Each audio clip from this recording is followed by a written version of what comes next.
अस्सलाम वालेकुम एवरीवन। पिछले 24 घंटे के अंदर अमेरिका ने 2 मरतबा ईरान पे हमला किया। दोनों मरतबा पोर्ट बंदर अब्बास पे हमला हुआ। ईरान बार बार कहता रहा है कि जब तक डील हो नहीं जाती तब तक नो डील समझा जाए, क्योंकि ये नहीं कहा जा सकता कि डील होगी, जबकि अमेरिका के सदर बार बार ये कहते रहे हैं कि डील हुई, आज हुई या कल हुई, और महज चंद इंच का फासला रह गया है। लेकिन वही हुआ जिसका डर था। सभी लोगों का ख्याल था कि इजराइल जो यहाँ पर एक स्पॉइलर के तौर पर काम कर रहा है, वो पूरी कोशिश करेगा कि डील किसी तरह ना होने पाए, और खुदा न खास्ता सूरत हाल उस तरफ जाती दिखाई दे रही है। इस वक्त टिट फॉर टैट हो रहा है। ईरान ने भी जवाबी हमले किए हैं। ईरान ने कुवैत में मौजूद अमरीकी बेस पे हमला किया, ये कह के कि वहीं से ईरान पर हमला हुआ था बंदर अब्बास पे। इसके अलावा ये भी हुआ कि अमेरिका ने चुपके से एक जहाज़ अपने रडार बंद करके आबनाए हरमुज़ से गुजारने की कोशिश की। ईरान ने उसे डिटेक्ट कर लिया और उस पर फायरिंग की, जिसकी वजह से जहाज़ वापस जाने पे मजबूर हो गया। सूरत हाल ये है कि अमेरिका पूरी कोशिश कर रहा है कि जो आबनाए हरमुज़ है उस पर ईरान की जो अथॉरिटी है उसको अंडरमाइन करके दिखाए। लेकिन आयरनी ये है कि अमेरिका को आज वही काम करने पड़ रहे हैं जो अमेरिकी सैंक्शन से बचकर ईरान कर रहा था। यानी इसी तरह वो चुपके से जहाज़ों को रडार बंद करके गुजारने की कोशिश किया करता था। इसको शैडो जहाज़ कहा जाता था, और उसके ज़रिए वो अपना तेल बाहर बेचने की कोशिश करता था। आज ये काम अमेरिका को अगर करना पड़ रहा है तो इससे ख़ुद ब खुद पता चल जाता है कि इस वक्त आबनाए हरमुज़ पर किसकी हुकूमत है, किसका कंट्रोल है। दूसरी तरफ जो अमेरिका की वजारत ख़ज़ाना है, उसने आबनाए खलीज फ़ारस की जो अथॉरिटी है जो ईरान ने बनाई थी, उस पर पाबंदी आयद कर दी है, और उन्होंने ये कहा है कि ये जो अथॉरिटी है इसका मकसद असल में किसी न किसी सूरत में आमदनी हासिल करने की कोशिश है। दूसरी तरफ हम देखते हैं कि बहुत सारे ममालिक ईरान की इस अथॉरिटी से गुफ्तगू कर रहे हैं, और बातचीत के नतीजे में और पेमेंट के नतीजे में जो क्रिप्टो की सूरत में हो रही है और पेट्रो डॉलर के लिए एक ख़तरा है, अपने जहाज़ों को यहाँ से गुजार रहे हैं। ज़ाहिर है कि जो जहाज़ वहाँ पर कई अरसे से बंद हैं, उनके जो शिप कैप्टन हैं वो जेब से तो ये पेमेंट करने पर कादिर नहीं है, नहीं कर सकते। तो इसका मतलब है कि इनके पीछे जो कंपनियां मौजूद हैं और जो ममालिक मौजूद हैं इन जहाज़ों के पीछे, वो ये पेमेंट्स ईरान को कर रहे हैं, इस रेगुलेटरी अथॉरिटी को, क्रिप्टो की सूरत में। लिहाजा ये पता चल रहा है कि ईरान का निज़ाम इतना नाकारा नहीं है। यूरोप साथ नहीं दे रहा अमेरिका का इस जो अमेरिका की तरफ से जो ब्लॉकेज है उसमें, बल्कि वो चुपके चुपके से मुख्तलिफ ममालिक ईरान को पेमेंट्स कर रहे हैं और अपने जहाज़ गुजारने की कोशिश कर रहे हैं। मज़ीद सवाल ये है कि अगर इस तरह की फायरिंग, जिस तरह की टेट फॉर टैट हो रहा है, कभी अमेरिका फायर कर रहा है, कभी ईरान उसका बदला ले रहा है, ऐसी सूरत में तो जो थोड़े बहुत जहाज़ गुजर हैं वो भी दोबारा रुक जाएंगे।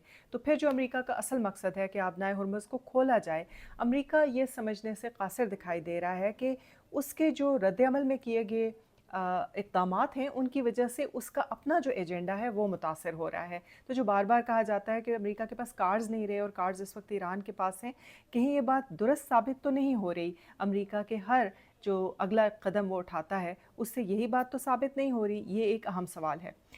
इसके अलावा अमेरिकन प्रेसिडेंट ने बातचीत करते हुए अम्मान को भी धमकी दे डाली है, और उन्होंने कहा कि अगर अम्मान का रवैया बाकी ममालिक जैसा नहीं हो जाता आबनाए हरमुज़ के बारे में, तो मजबूरन उसे भी तबाह करना होगा। ये एक बहुत संजीदा बात है हर तरह से। एक तो ये कि यूनाइटेड नेशंस के लिए ये बहुत संजीदा बात है कि एक ज़िम्मेदार मुल्क दूसरे मेंबर मुल्क को, जो अक़वाम मुत्तहिदा का मेंबर है, उसे धमकी दे रहा है कि अगर तुमने कंप्लाई ना किया तो हम तुम्हें भी तबाह करने पर मजबूर होंगे। और दूसरी तरफ ये कि अमेरिकन एलाइज़ के लिए ये एक हॉरिबल मैसेज है, जिससे ये पता चलता है कि अमेरिका किसी भी वक्त, ओमान कोई आम मुल्क नहीं है, ओमान हमेशा अमेरिका के करीब समझे जाने वाला मुल्क था। वो मुख्तलिफ मीडिएशंस में अमेरिका के साथ रहा है। आपको याद होना चाहिए कि अफ़गानिस्तान, जो अफ़गान तालिबान है और अमेरिका के दरमियान यहीं दोहा में मुज़ाकरात फ़ाइनल हुए थे। इसके अलावा भी वो करीबी एलाय समझा जाता रहा है हमेशा से अमेरिका का। तो अगर उसे अमेरिका की तरफ से इस तरह की धमकियों का सामना है, तो फिर अमेरिका पे एतबार कौन सा मुल्क कर सकेगा। एलाइज़ की जो सूरत हाल है उसका पता तो आज के ताज़ा वाक़े से दोबारा चल जाता है। अमेरिका अपने एलाइज़ को बचाने की पोजीशन में नहीं है। उसकी साफ सबूत ये है कि आज कुवैत पर ईरान ने दोबारा हमला किया।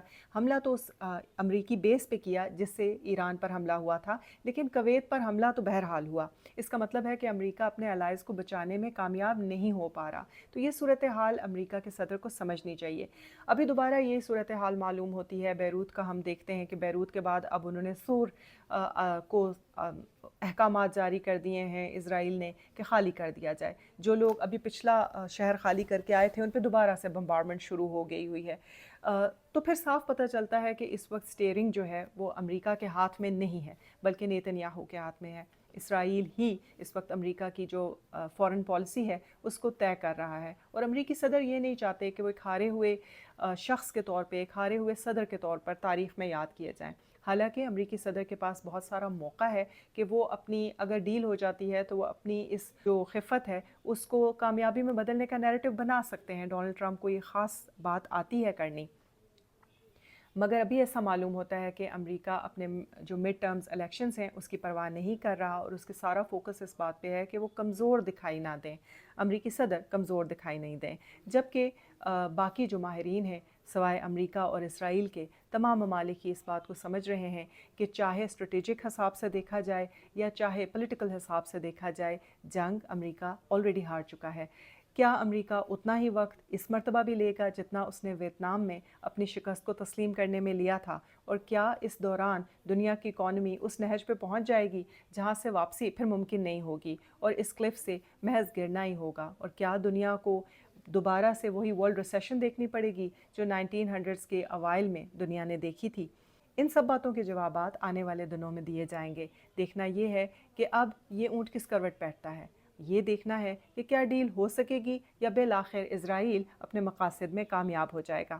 اس ولاگ کے بارے میں اپنی رائے سے ضرور آگاہ کیجیے گا. اللہ حافظ.